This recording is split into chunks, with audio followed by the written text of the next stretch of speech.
ఈ రాష్ట్ర ప్రభుత్వం తీసుకున్నటువంటి అనాలోచిత నిర్ణయం వల్ల ఈరోజు విద్యార్థులంతా కూడా తీవ్రమైనటువంటి ఆందోళనలో ఈ సమ్మె చేస్తూ ఉన్నారు. దీనికి సంఘీభావం తెలియజేయడానికి ఈ కళాశాల పూర్వ విద్యార్థిగా మరి ఇక్కడికి రావడం జరిగింది. ఇంతకంటే మిత్రుడు శ్రీనివాస్ గారు మాట్లాడుతూ భారతదేశానికి స్వాతంత్రం వచ్చిన తర్వాత వ్యవసాయ రంగంలో పారిశ్రామిక రంగంలో గణనీయమైనటువంటి మార్పు తీసుకురావడానికి ఆనాడు ఉండేటువంటి ప్రభుత్వాలు ఐటీఐస్ పాలిటెక్నిక్స్ మరి స్థాపించి ఎంతోమందికి సమాజంలో సేవ చేయడానికి పరిశ్రమలు నడవడానికి మరి దోహదపడే విధంగా పాలిటెక్నిక్స్ కళాశాలలు ఉండేది. మేమందరం కూడా ఇదే కళాశాలలో చదువుతున్నప్పుడు పాలిటెక్నిక్ చదివిన తర్వాత ఇంజనీరింగ్ చదవాలంటే అవకాశం లేకుండా ఉండింది. ఈ రోజు ఏదైతే మీరు ఇంజనీరింగ్ సెకండ్ ఇయర్లో చదివేటువంటి అవకాశం ఆ రోజుల్లో లేదు. ఆ రోజు చదువుకోవాలంటే ఏఎం ఐఈ లాంటి కోర్సులు మాత్రమే చదువుకునే అవకాశం ఉండింది. ఆ రోజు ఈ కళాశాలలో విద్యార్థి నాయకుడిగా నేను ఎలక్టెడ్ లీడర్గా ఉండి ఈ యొక్క అంశాన్ని తీసుకురావడం జరిగింది. ఇంజనీరింగ్ చదవాల్సినటువంటి పాలిటెక్నిక్ ఆ రోజులలో పాలిటెక్నిక్ చదివితే ఉద్యోగాలు వచ్చేది. కానీ తర్వాత జరుగుతున్నటువంటి మార్పులలో ఉద్యోగం రావాలంటే ఇంజనీరింగ్ తర్వాత ఎంటెక్ లాంటి చదివితేనే అవకాశాలు వస్తాయి. కాబట్టి ఎవరికైనా అవకాశం కావాలని అంటే ఇబ్బంది ఉండకూడదనే ఉద్దేశంతో ఆ రోజు సెకండ్ ఇయర్లో మరి వచ్చే విధంగా దాదాపు మా యొక్క అకాడమిక్ ఇయర్ దాదాపు 8-9 నెలలు లాస్ కావడం జరిగింది. పెద్ద ఎత్తున ఉద్యమం జరిగింది. మొత్తం ఆంధ్రప్రదేశ్ రాష్ట్రంలోనే పాలిటెక్నిక్ కళాశాల విద్యార్థులు సమ్మె చేయడం వల్ల దాదాపు 6 నెలలు మరి జరిగింది.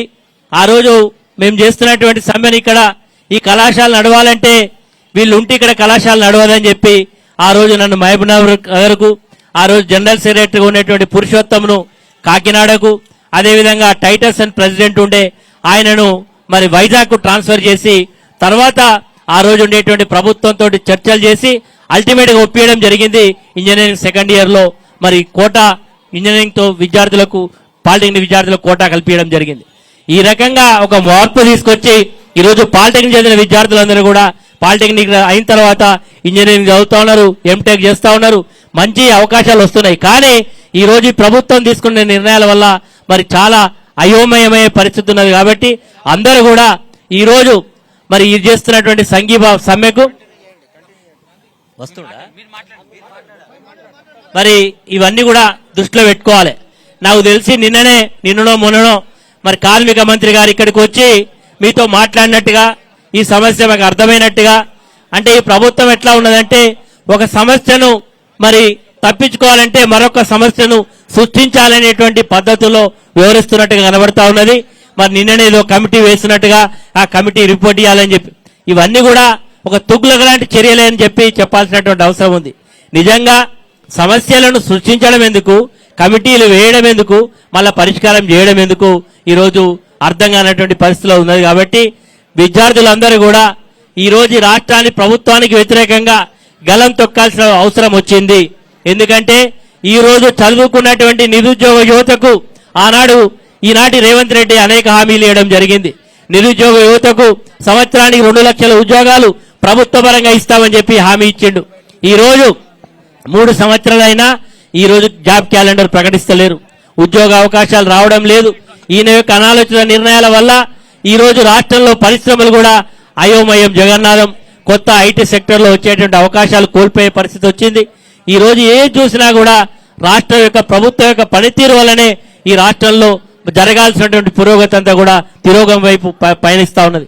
కాబట్టి మిత్రులారా, ముఖ్యంగా ఇక్కడ ఉండేటువంటి విద్యార్థి సోదరులందరూ కూడా ఎవరు కూడా అధైర్యపడాల్సిన అవసరం లేదు. మీరు చేస్తున్నటువంటి మరి పోరాటానికి మా భారత రాష్ట్ర సమితి మొత్తం కూడా మీకు అండగా ఉంటుంది. మీకు మీ యొక్క సమస్య పరిష్కారం అయ్యే వరకు కూడా తప్పకుండా ముందుకు తీసుకెళ్తామని కూడా మీ అందరికీ హామీ ఇస్తా ఉన్నాం. ఇదే కళాశాలలో చదివినటువంటి పూర్వ విద్యార్థి, గతంలో ఆర్థిక శాఖ అదేవిధంగా హెల్త్ మినిస్టర్ గా చేసినటువంటి హరీష్ రావు గారు కూడా ఇదే కళాశాలలో చదువుకున్నారు. ఈ కళాశాలకు ఒక చరిత్ర ఉన్నది. గతంలో కీర్తిశేషులైనటువంటి పి జనార్దన్ రెడ్డి గారు కూడా ఇదే పాలిటెక్నిక్ కళాశాలను చదివినటువంటి విద్యార్థులు.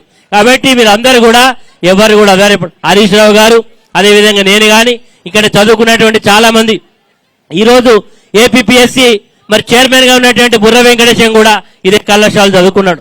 ఇట్లా చాలా మంది ఐఏఎస్లు, ఐపీఎస్లు, చాలా ఐఆర్ఎస్లు, చాలా మంది ఉన్నత చదువు ఇక్కడ చదువుకున్న వాళ్ళే మరి ఎంతో గొప్పగా మరి ఈ కళాశాలకు చరిత్ర ఉన్నది. ఈ కళాశాలలో పోరాటం మొదలు పెడితే ప్రభుత్వం మెడలు వంచక తప్పదని చరిత్ర చెప్పినటువంటి సత్యాన్ని మీకు గుర్తు చేస్తా ఉన్నా. ఇది ఖచ్చితంగా ఈ ప్రభుత్వం మెడలు వంచక తప్పదు, రేవంత్ రెడ్డి తల దించక తప్పదు, మెట్టు దిగక తప్పదు. ఖచ్చితంగా ఈ సమస్య పరిష్కారం అయ్యే విధంగా జరుగుతుందని ఈ సందర్భంగా తెలియజేస్తూ మరి మీరందరూ కూడా మరి అకాడమిక్ ఇయర్ కూడా దృష్టిలో పెట్టుకోవాలి. ఎందుకంటే మరి ఈ ప్రభుత్వం చాలా మొద్దు ప్రభుత్వం, దుర్మార్గమైనటువంటి ప్రభుత్వం, ఈ రోజు ఉండేటువంటి ప్రభుత్వం యొక్క విధానాలు. కాబట్టి ఈ పోటీ ప్రపంచంలో పోరాటం ఒకవైపు, సమస్య పరిష్కారం ఒకవైపు, మన విద్యా వ్యవస్థ మన అకాడమిక్ కాపుకోవడం కూడా ఒకవైపు. కాబట్టి మీకు అండగా మేము ఉంటాం. తప్పకుండా మీరు రేపు శాసనసభ సమావేశాలు కూడా ప్రారంభం కాబోతున్నాయి. కాబట్టి తప్పకుండా ఈ అంశాన్ని భారత రాష్ట్ర సమితి తరఫున ఈ రోజు వచ్చేటువంటి హరీష్ రావు గారు కూడా టేకప్ చేస్తారు. కేటీఆర్ గారు, మా శాసనసభ్యులందరూ కూడా ఇక్కడ, మా శాసనసభ్యుడు మరి బండారు లక్ష్మారెడ్డి గారు కూడా ఇక్కడ వచ్చున్నాడు. మీ సంఘీభావం తెలియజేయడం తప్పకుండా దీని టాప్ ప్యాటీలో మరి తప్పకుండా తీసుకొని ముందుకు పోతామని సందర్భంగా తెలియజేస్తూ మరి ఈ విషయం తెలుసుకొని మరి ఇక్కడ మీ అందరి దగ్గరకు వచ్చి సంఘీభావం తెలియజేయడానికి ఒక మాసప్ ట్యాంక్ పాలిటెక్నిక్ లోనే కాదు, మా భూపాలపల్లిలో ఉండేటువంటి కాటారంలో పాలిటెక్నిక్ అక్కడ కూడా నిన్న జిల్లా కలెక్టర్ పిలిపించడం జరిగింది. అడ్డుకునే ప్రయత్నం జరుగుతుంది. ఇది మొత్తం కూడా తెలంగాణ రాష్ట్ర వ్యాప్తంగా జరుగుతున్నటువంటి న్యాయ పోరాటం. కాబట్టి తప్పకుండా మీకు అండగా ఉంటామని సందర్భంగా తెలియజేస్తూ నాకు ఈ అవకాశం ఇచ్చిన మీ అందరికీ మరొకసారి ధన్యవాదాలు. ఈ సందర్భం కాకపోయినా మరి గతంలోని కళాశాల యొక్క ఎలిమిని మరి విద్యార్థులు అందరం కూడా దీన్ని ఒక పెద్ద ఎత్తున కాలేజ్ డే ప్రోగ్రాం ఆ రోజు హరీష్ రావు గారు ఫైనాన్స్ మినిస్టర్ గా ఉన్నప్పుడు నేను హరీష్ రావు గారికి ఇక్కడ వచ్చి ఈ కళాశాలలో ఉండేటువంటి రిపేర్ల కొరకు దీనికి కావాల్సిన కూడా ఆ రోజు 2.5 కోట్ల రూపాయలు శాంక్షన్ చేయించడం జరిగింది. ఆ రోజే చేయాలనుకున్నాం. ఆ రోజు ఎందుకో కొన్ని కారణాల వల్ల ఆ కార్యక్రమం నిర్వహించుకోలేకపోయినాం.